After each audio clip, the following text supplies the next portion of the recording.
Okkie en Leni, twee van ons coaching vriende op die Carnivore dieet, is al 500 dae op die Carnivore. Skouerpyne is weg, 12 kilogram gewig verloor, baie centimeters. Okkie se woorde het teruggekom. Okkie is gediagnoseer met MSA, dit is 'n tipe Alzheimer's, en hy het sy woorde verloor. Maar met die Carnivore dieet het hy teruggekry.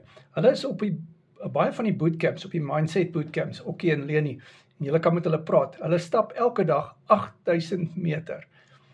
Ek is so trots op hulle, Okkie, Leni, ons waardeer julle en ons geniet julle teenwoordigheid daarso op die mindset bootcamps en op die ander bootcamps ook. En sien uit om julle weer daar te sien.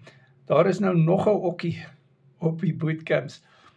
Ja, so ek gaan Okkie aan Okkie voorstel.